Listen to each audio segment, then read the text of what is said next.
नमस्कार, धरा क्लासेस में आप लोग का स्वागत है।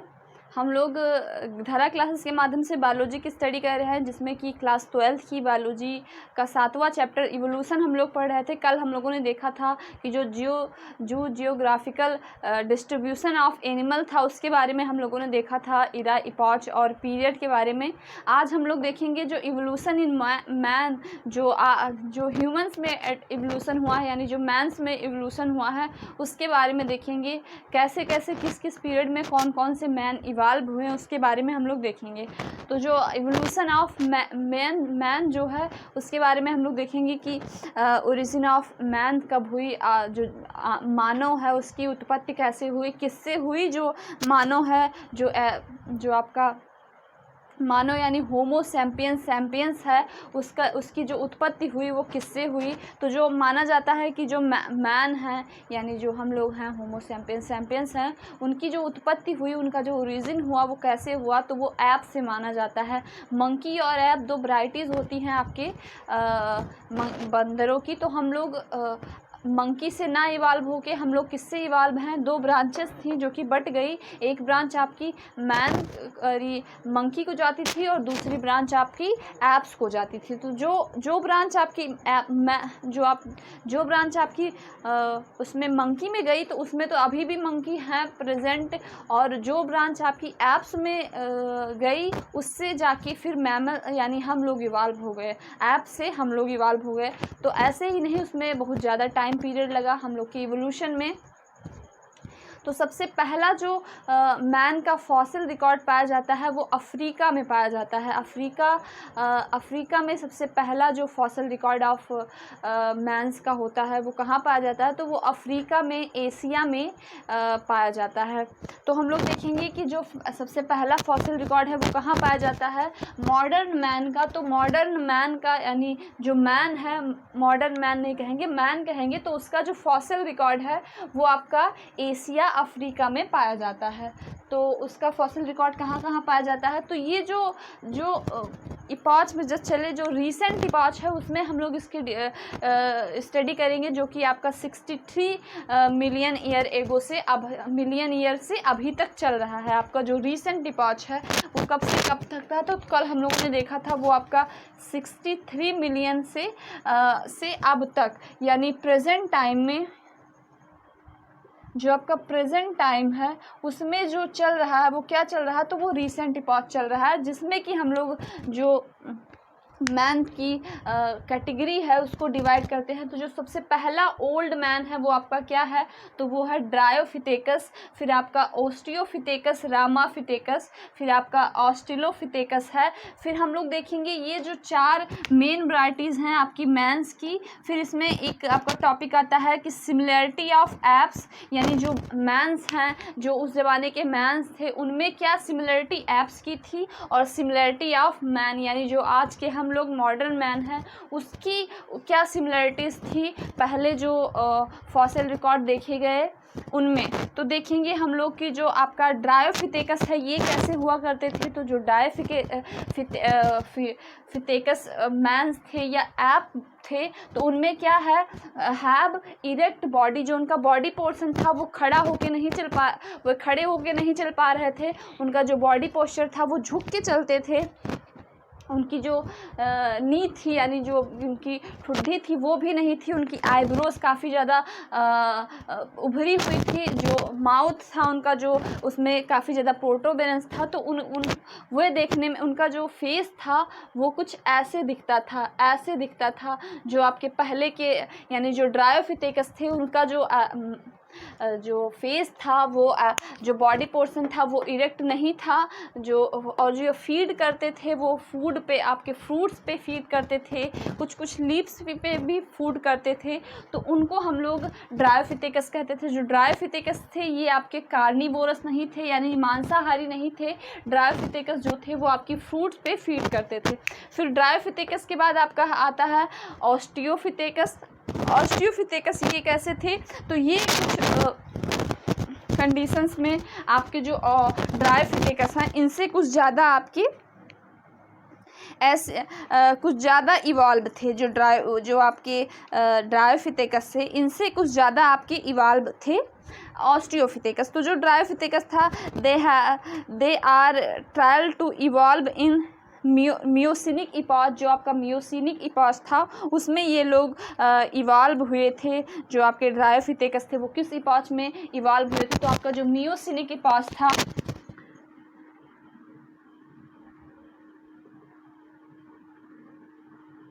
जो आपका मियोसिनिक इपॉच था उसमें आपके कौन इवॉल्व हुए? तो जो ड्रायोपिथेकस का इवोल्यूशन हुआ वो आपके मियोसिनिक इपॉच में ये लोग इवॉल्व हुए। ये लोग एंसिस्टर ऑफ एप्स हैं। जो आपके एप्स हैं उनके इनको एंसिस्टर माना जाता था।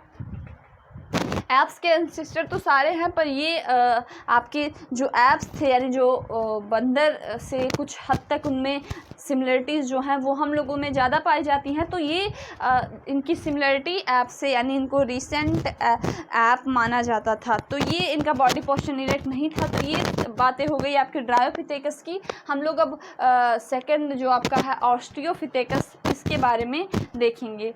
तो इनका ये वॉक जो चल सकते थे वो जो आपका इनका चलना था वो तो खड़े होकर चल सकते थे कुछ हद तक, और इनका जो face was suit and police जो इनकी पब्लिश थी वो ब्रॉड थी। इनको हम लोग ओल्ड वर्ल्ड मंकी बोलते हैं। ये क्वेश्चन आपकी नीट वगैरह में पूछा जाता है कि ओल्ड वर्ल्ड मंकी किसे बोलते हैं? तो ड्रायोपिथेकस, ऑस्ट्रियोपिथेकस, रामापिथेकस और आपका एस्टेरोपिथेकस, ये चार आपके ऑप्शन दिए रहते हैं। तो उसमें किसको बोलते हैं? तो उसको हम लोग जो आपका ऑरियोपिथेकस होता है उसको हम लोग ओल्ड वर्ल्ड मंकी बोलते हैं, यानी पुराने ज़माने के जो बंदर थे उसको हम लोग इस कैटेगरी में रखते हैं। फिर आपका रामापिथेकस आता है। रामापिथेकस ये कहाँ पे पाए जाते थे? तो मेनली तो रामापिथेकस का जो फॉसिल हमको मिला वो कहाँ मिला? तो वो आपका अफ्रीका में मिला। ये ज़्यादातर जो आपके रामापिथेकस थे, यहाँ पे आपके जो ड्रायोपिथेकस और ऑस्ट्रियोपिथेकस मोर लाइक देन एप्स से इनमें ज़्यादा सिमिलरिटीज़ पाई जाती थी।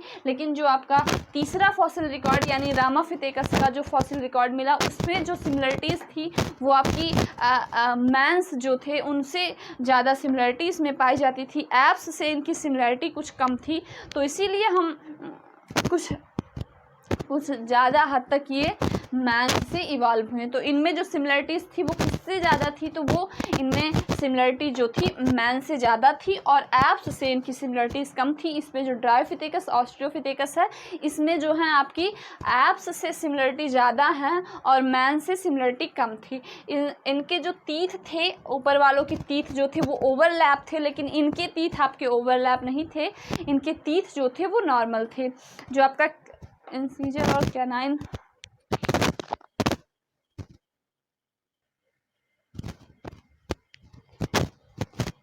तो जो ज़्यादा सिमिलरिटीज़ थी उसमें ऐप जो रामापिथेकस था उसमें एप्स से कम सिमिलरिटीज़ थी और ह्यूमन से उसकी ज़्यादा सिमिलरिटी थी। टीथ में जो उनके टीथ थे उसमें ओवरलैप नहीं था। टीथ जो था उनका नॉर्मल था और ये लोग आपकी कार्निवोर्स नहीं थी। फिर जो आपका एस्ट्रेलोपिथेकस आता है, ये इनका जो ब्रेन का वो क्रैनियल कैपेसिटी यानी जो ब्रेन था उनका उसका जो वज़न था तो वो कितना था? ये क्वेश्चन पूछा जाता है। तो 400 से 600 सीसी जो था इनका ब्रेन का जो इनका ब्रेन था उसकी क्रैनियल कैपेसिटी 400 से 600 सीसी थी।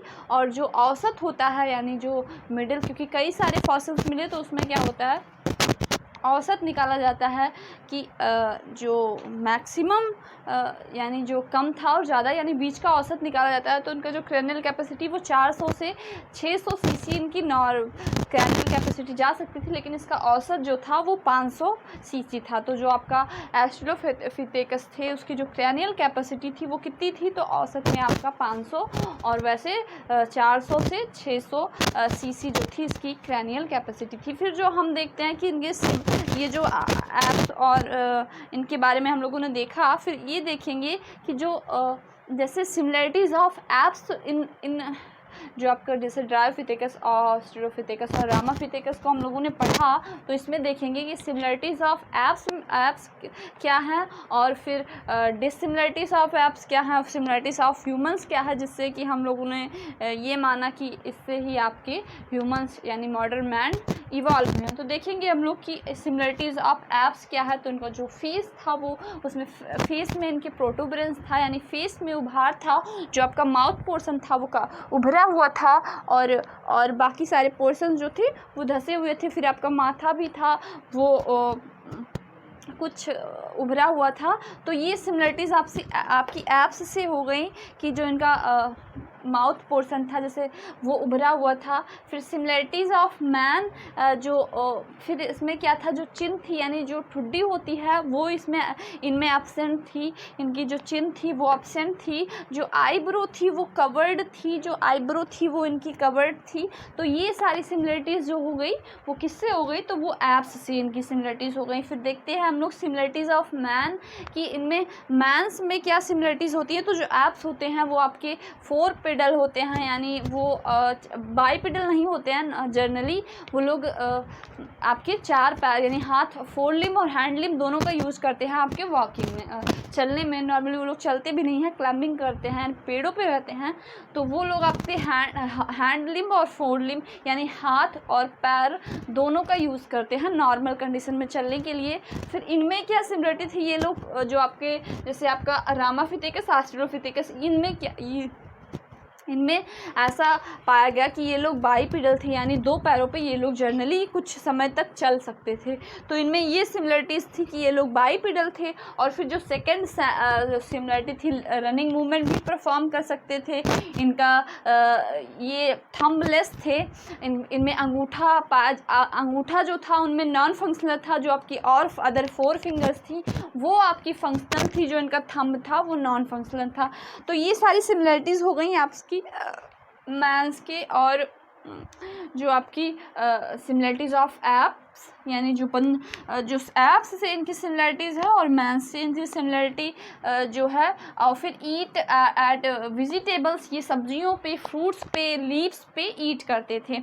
तो फिर हम लोग देखेंगे डिवाइड इन स्पीसीज। जो आपकी मैंस हैं इनको हम लोग 2 स्पीसीज़ में डिवाइड करते हैं। तो पहली स्पीसीज आपकी कौन सी है, जो आपकी ऑस्ट्रेलोपिथेकस के बारे में हम लोग देख रहे थे। तो ऑस्ट्रेलोपिथेकस में क्या जो सिमिलरिटीज़ ऑफ एप्स की क्या है और सिमिलरिटीज़ ऑफ मैंस में क्या है। तो सिमिलरिटीज़ ऑफ एप्स आपके प्रोटोवेरेंस फेस हो गया, चिन जो है वो एब्सेंट है, आईब्रो जो है कवर्ड हैं। और फिर सिमिलरिटीज़ ऑफ मैन जो बाईपेडल हैं, 4 लिम्ब रिमेंस मूव, यानी जो इनका 4 लिम्ब है यानी हाथ जो है वो मूव कर सकता है। थंबलेस है, जो इनका थंब है वो उसमें कोई मतलब थंब जो है वो वर्कलेस है, इसमें ये वर्क नहीं करता है। तो ये हो गई आपकी सिमिलरिटीज़ ऑफ एप्स की और मैंस की। किसमें, तो ये ऑस्ट्रेलोपिथेकस की सिमिलरिटीज हम लोग देख रहे हैं। और फिर ऑस्ट्रेलोपिथेकस में आपका जो ऑस्ट्रेलोपिथेकस है वो 2 स्पीसीज़ हैं इसकी।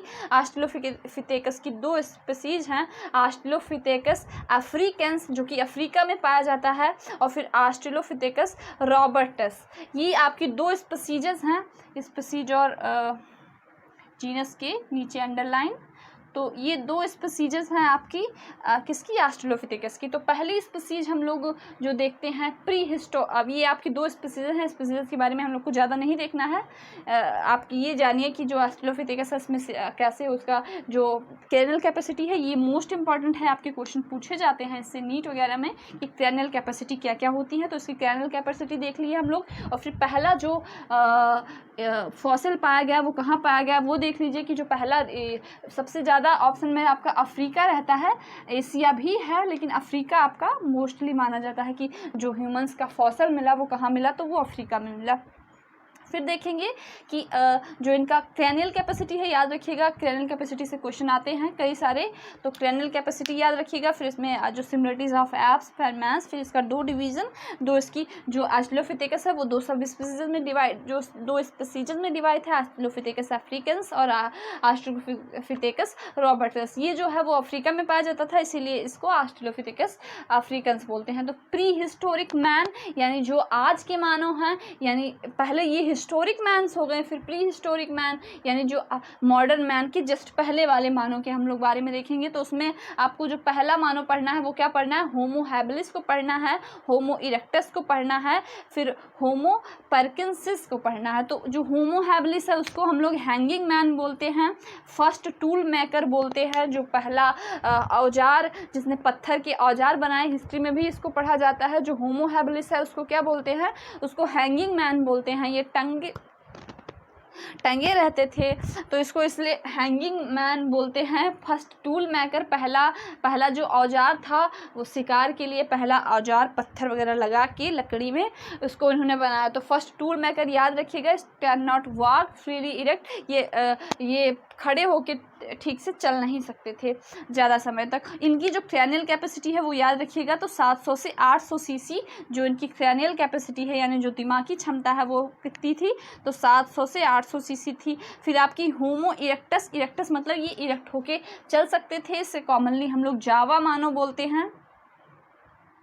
तो ये होमो इरेक्टस है, इसी की सब स्पीसीज है होमो हैबिलिस की। तो मतलब होमो हैबिलिस ये लोग चल नहीं सकते थे। फर्स्ट टूल मेकर इनको बोलते हैं, हैंगिंग मैन बोलते हैं, it can not walk freely. लेकिन ये जो होमो इरेक्टस है ये इरेक्टस से हम लोग जान सकते हैं कि जो इरेक्ट होके यानी खड़े होके चल सकते हैं। फिर होमो इरेक्टस पैरकिंसिस, ये पिकिंग मैन इनको हम लोग कॉमनली बोलते हैं।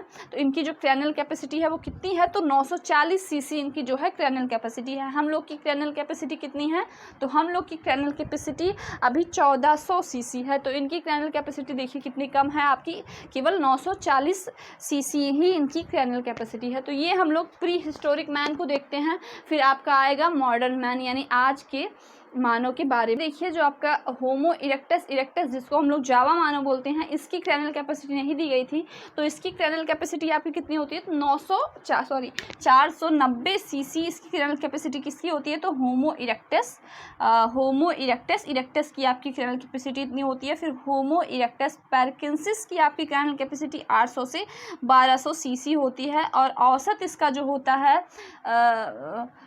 उसका कितना होता है, तो 1075 जो होता है वो औसत होता है इनकी क्रैनियल कैपेसिटी की। फिर हम लोग ये प्री हिस्टोरिक के बाद में हम लोग मॉडर्न मैन देखेंगे कि आपके मॉडर्न मैन कौन से थे। तो होमो स्पेसिस निएंडरथैलिस आपके जो है निएंडरथल हैं, जो आपके वो हैं आपके मॉडर्न मैन। तो फिर उसमें हम लोग सब स्पीसीज देखेंगे। होमो स्पीसीज निएंडरथैलिस को हम लोग को पढ़ना होगा। फिर होमो स्पीसीज यानी क्रो-मैग्नान मानव को पढ़ना होगा। होमो स्पीसीज को पढ़ना होगा। फिर इसका स्पेसिएशन आ जाता है कि आपकी फॉर्मेशन ऑफ स्पीसीज कैसे हुआ। तो हम लोग ये देखेंगे आपके दो मॉडर्न मैन में आपके दो निएंडरथल को हम लोग को देखना है और किसको देखना है, और इसकी जो सब स्पीसीज है निएंडरथल में आपको क्रो-मैग्नान मानो और होमो स्पीसीज। तो हम लोग कल देखेंगे आपका कल का टॉपिक आपका मॉडर्न मैन वाला टॉपिक हो जाएगा, जो मॉडर्न मैन में आपके निएंडरथल और क्रो-मैग्नान मानो को हम लोग देखेंगे कि इनकी क्या क्या सिमिलरिटीज़ थी। इनका बॉर्डर जो आपकी क्रैनियल कैपेसिटी थी ये कितनी है, एक चार्ट के माध्यम से हम लोग इसको समझ लेंगे जिससे याद हो जाएगा। फिर इसमें स्पेसिएशन वर्ड आता है कि जो स्पीसीज है उसका फॉर्मेशन कैसे हुआ, तो उसके बारे में हम लोग देखेंगे। फिर biological distribution of species, gradual speciation और म्यूटेशन आपका। फिर दूसरा टॉपिक है जो म्यूटेशन, उसके बारे में देखेंगे। तो आज आप लोग देखिएगा जो आपकी रिसेंट इपॉच में हम लोग जो हिस्टोरिक मैन थे वो जैसे डायोफिथेकस और स्टीरियोफिथेकस, रामाफिथेकस और एस्टेरियोफिथेकस। फिर एस्टेरियोफिथेकस की दो सब स्पीसीजेस हैं आपकी, एस्टेरियोफिथेकस अफ्रीकन्स और एस्टेरियोफिथेकस रॉबर्टस। फिर हम लोग प्री हिस्टोरिक मैन में देखेंगे आपका होमो हैबिलिस यानी हैंगिंग मैन जिसको बोलते हैं, इसको कॉमनली फर्स्ट टूल मेकर भी बोलते हैं। ये it can not walk bipedal यानी जो उनका ये दो पैरों पे नहीं चल सकते थे। इनकी जो क्रैनियल कैपेसिटी है वो आपकी 700 से 800 सीसी है। फिर हम लोग देखेंगे होमो इरेक्टस जिसको हम लोग कॉमनली जावा मैन बोलते हैं। इनकी जो क्रैनियल कैपेसिटी है वो कितनी है, तो इनकी क्रैनियल कैपेसिटी आपकी 490 सीसी है। फिर दूसरा जो आपका आता है होमो इरेक्टस पैरकिंसिस, इनको हम लोग कॉमनली पिकिंग मैन बोलते हैं। इनकी जो क्रैनियल कैपेसिटी है वो आपकी 800 से 1200 सीसी और औसत जो है उसका 1050 75 सीसी। तो आज हम लोग historic man, pre historic man को देख चुके हैं। नेक्स्ट लेक्चर में हम लोग देखेंगे मॉडर्न मैन, फिर आपका स्पेसिएशन एक टॉपिक होगा। स्पेसिएशन के बाद में हम लोग देखेंगे म्यूटेशन। इसी के साथ में आपका ये चैप्टर समाप्त हो जाएगा। तो आज के लिए इतना ही, धन्यवाद।